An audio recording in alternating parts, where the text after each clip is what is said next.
Hello, everyone, and welcome to the MDC Dispatch. I'm your host, Tony, and I'll be bringing you news and events from Metro DC DSA. Subscribe to the YouTube channel and be on the lookout for a new Dispatch episode every first and third Sunday of each month.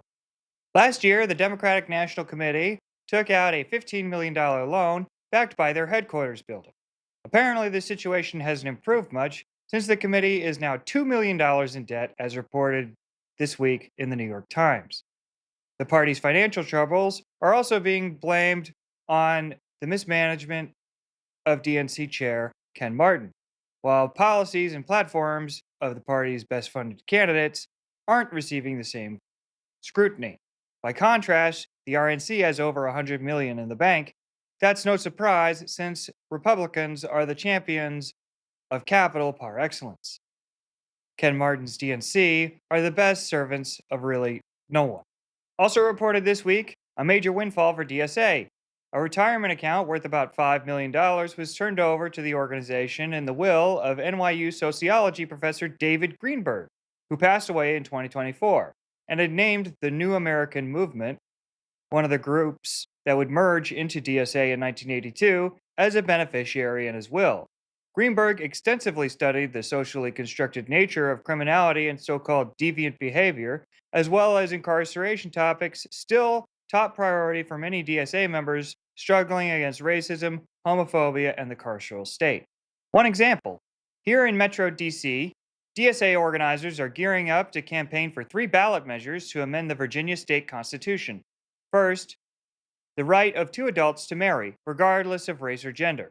Second, the right to an abortion. In other words, a ban on criminalizing the medical procedure. And third, automatically restoring the right to vote to people convicted of a crime after they've completed their sentence. Do you think Dr. Greenberg would approve? And have you named any organization as a beneficiary in your will? Let us know in the comments. In the wake of socialist electoral victories in Maryland and DC in June, and with Northern Virginia primary elections approaching, the Democratic Socialists are aiming to continue their forward march. Metro DC DSA members voted overwhelmingly to endorse 3 ballot initiatives to amend the Virginia Constitution, set to be decided by voters on November 3rd. Quote, one amendment would enshrine reproductive freedoms, such as the right to abortion and fertility care in the state constitution. The other would automatically restore voting rights to Virginians convicted of felonies after their release from incarceration and protect the rights of 2 adults to marry regardless of race, gender, or sex, reports the Virginia Independent. Metro DC DSA chapter members will be organizing, canvassing, and providing support for the campaign to pass all 3 measures through Election Day. Virginia Democratic Socialists and allies are asked to stay tuned for mass mobilization planning. Moving on to even more democracy in the Democratic Socialists of America, last month, Metro DC DSA members voted to amend our chapter bylaws and adopt priority campaigns reform by a 2-to-1 vote margin. Top line changes adopted by this amendment include requiring a standard, more detailed application process for priority campaigns being organized by campaign committees, which oversee funding and report on program implementation, and reducing the number of priority campaigns from 5 to 3. Each year, at the Metro DC Local Chapter Convention, priority campaigns are voted on by the general body. These campaigns receive special privileges and are allocated extra funding to help achieve our goals. Rounding out an eventful July for our chapter, a Metro DC DSA steering committee vacancy was filled by acclamation. 3 chapter members received the required threshold of 5 nominations, and 2 of these members declined their nominations. Julian A. was the only member to accept his nomination, and because Comrade Julian met the threshold and accepted the nomination, he won this special election by acclamation and will fill the seat that will become vacant on August 6th. Welcome to the steering committee, Julian. According to new polling, about a third of Democrats and leaning independents now identify as Democratic Socialists. Our movement is largely composed of younger people and voters disaffected with the Democratic Party. Our numbers beget recent DSA wins in this election cycle across the country, and will continue to increase our membership and prominence in the lead up to 2028 and beyond. In June, Metro DC DSA member Aparna Raj won the Democratic primary for Ward 1 council member in Washington, D.C. Aparna's campaign achieved an overwhelming 25-point victory by building a left wing platform carried by a loyal volunteer force. This force, the Aparnistas, were able to knock over 94,000 doors in the ward. The Democratic Socialist is heavily favored to win in the general election in Deep Blue Ward 1 on November 3rd, 2026. We sat down with Aparna last month for an interview where she talked a little bit about her winning campaign, upcoming priorities in the Wilson Building, and pineapple on pizza. Here's a few excerpts from the interview. You mentioned sort of the role of social media in your campaign, and I do think that had a really big role. Even according to what I read, there was a lot of, sort of the messaging that you had on social media that I don't want to, draw similarities to Zoran, but, strong social media is really what's driving some of the engagement around these campaigns.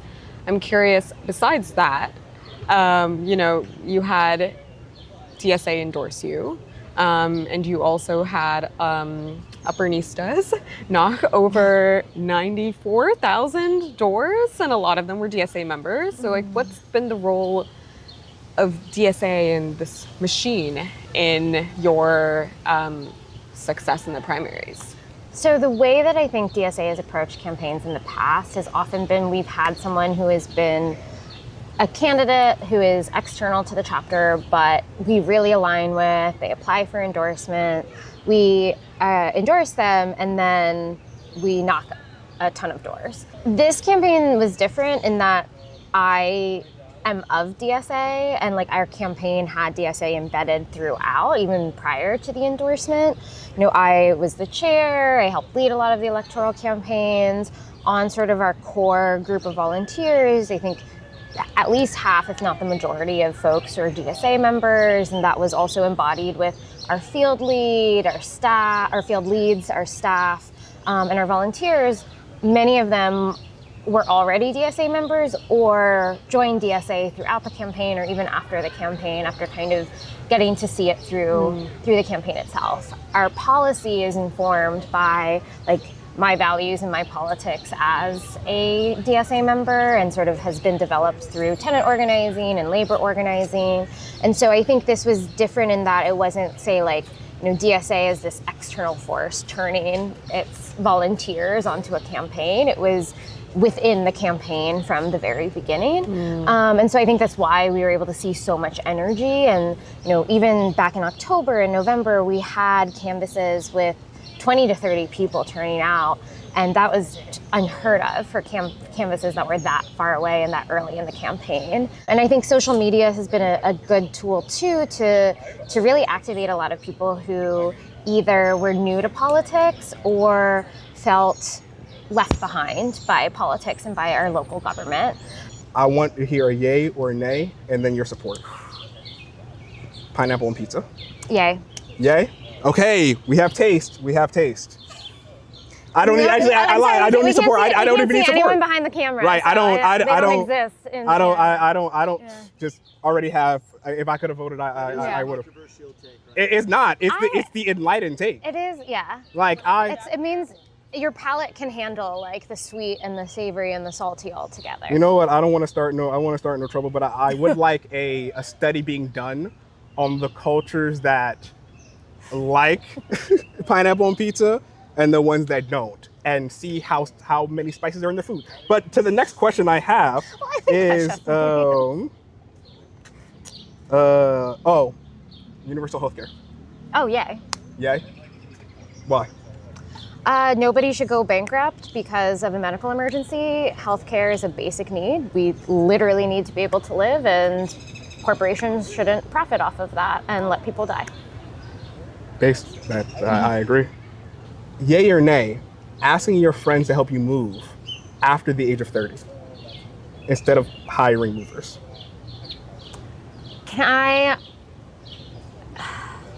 say a qualifier? I would say it's a yay if you are willing to buy them dinner, like give them a big old thing, it depends on how much you're asking them to do effectively and how many people you're asking. That's fair. And I feel like, yeah. No, when's the last time you moved? And did you ask your friends to help you move? No. Last time I moved was, 2022, moving in with my then boyfriend, living in sin, and not anymore though. And thank you. I was 8 at the time. Okay. So I was under 30, but we hired movers. It also depends on how difficult the move is. Like, we didn't have an elevator. We had a 3rd floor walk up. So, wouldn't have asked friends to do that. I think it depends. It depends on how strong your support system is. That's fair, but I agree with you in the sense that 28 was the last time I decided I was going to inflict the trauma of my friends of asking them to move until I thought about it. So now I'm of two minds, right? Yeah. Like the counter to this argument is community, right? Exactly. That there is a certain we're losing so many standard rituals of coming together, especially after you leave college, that the few things we have left is taking or picking up your friend from the airport, even though you actually could call the Uber, or having finding out through the act of moving who you could even come together as your friends to make this otherwise arduous activity a bit better, right? And from my perspective, I wouldn't ask my friends to help me move at this point, but if one of my friends asked me to, I would in a heartbeat. You were running alongside Janice Lewis-George, who has sort of secured she has secured the Democratic nomination for mayor. And you were seen, sort of at the same, rallies and really supporting each other in that way. What do you think that will sort of look like come November and in the new year? How do you see your role and how that interacts with the mayor and in general council and how that interacts with sort of the executive branch? I'm really excited. For years in DC, the council and the mayor have been really oppositional to each other. And, the mayor in particular has made it harder for people to be able to live in DC. And we've also seen sort of decaying public institutions under our current mayor. We've seen a lot of agencies be mismanaged, a lot of federal dollars get left on the table, a lot of people who are working multiple jobs or who have been appointed to head agencies who aren't qualified to head agencies. I mean, one of the things I'm most excited for is just to have our government work again, and to really, really put in, at the agency head level, people who are really qualified. And I think the way that, in my opinion, a healthy council and mayor relationship works is that we work together. That the mayor appoints people or suggests appointments for these positions, the council is doing its due diligence of asking questions about, qualifications, about ethics, about potential conflicts of interest. But in an ideal world, that oversight function can be a little lighter and can be more due diligence rather than really trying to push agencies to satisfy constituent requests or try to meet people's expectations. One example is with the Public Service Commission, the commission that decides whether or not PEPCO can raise rates or not.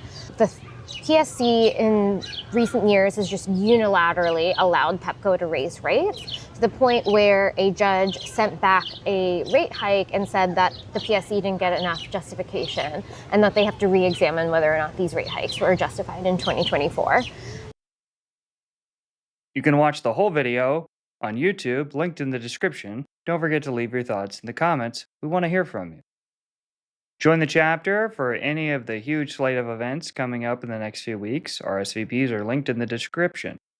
MoCo DSA is hosting a casual social with drinks, coffee, and bites on Monday, August 3rd, 2026 at Tacoma Beverage Company in Tacoma Park. This will be a casual event, and you can feel free to drop by anytime and stay for as long or as briefly as you like. Are you interested in LGBTQ rights? Join Metro DC DSA's Trans and Queer Liberation Campaign for their bi-weekly meeting Wednesday, August 5th. They'll be discussing ongoing efforts such as Project Sanctuary, gender and name change clinics, and more. Are you a new member or DSA curious? Attend our in-person new member orientation at the MLK Library Wednesday, August 5th. This is an inclusive and friendly event. If you're not a member or a new member and would like to learn more about our chapter and what we do, this is a perfect event to attend. Are you curious about our DSA campaigns but are unsure how to get involved? Come to our August 12th campaigns fair and speak one-on-one with the people who run our campaigns on issues such as housing, climate justice, community defense, trans rights, publications, back-end operations, and much more. We'll be happy to answer your questions and help you find your place in DSA. Join Nova Branch for their general body meeting on August 13th. They'll be discussing current campaigns, recent events, organizational questions, and updates from allied organizations. New members are always welcome. This will be an in-person and virtual event. Subscribe to the weekly update for the most up-to-date list of events every week in the link in the description. More Than Just DSA is hosting events in the coming weeks, so are many other groups. Here are a few other upcoming events. Attend Remember Hiroshima and Nagasaki, Nuclear Bombs Never Again, virtually on August 4th. Cross-generational voices at the intersection of Japan, Korea-US policy, and militarization will share their lived experiences, nuclear impacts in these contexts, anti-war strategies, and actions that you can take to advocate for a world with nuclear bombs never again. The Revolutionary Potential of Black Youth series starts on August 5th. Each Wednesday in August, the DC community is invited to join the DC chapter of Malcolm X grassroots movement and Pan-African Community Action to commemorate Black August 2026 and Black August Resistance, the Revolutionary Potential of Black Youth. The first session is Youth Inherit the Revolution, a conversation with Jamal Joseph. The Flock is Hot. DFLOC DC is holding a teach-in August 17th on automatic license plate readers like the ones maintained by Flock Safety. We'll go over automatic license plate readers, including what they are and the threat they pose, and the city's relationship with the companies that maintain them. We'll also talk about surveillance practices and how they are weaponized against Black and Brown communities here in the district. Come and learn and discuss ALPRs and other forms of surveillance. Find these activities and many more at the calendar of events on the website or in the full weekly update, also linked in the description. The Democratic Socialists of America is growing. If you're not a member of DSA and would like to connect with other like-minded activists, community organizers, and neighbors, visit dsausa.org and join today. Metro DC DSA is the third largest chapter in America with over 4,000 members. We're very active in the community and have groups focused on labor, tenant rights, LGBTQ rights, environmental activism, and much more. DSA is the largest socialist organization in America, and we would love to have you as a member. These and other stories, along with links and sources, can be found in the Metro DC DSA Weekly Update newsletter, which you can find linked in the description. This production has been a collaboration of members of Metro DC DSA. Look for new videos on the first and third Sunday of every month. I'm your host, Tony, signing off with a reminder, a better world is possible.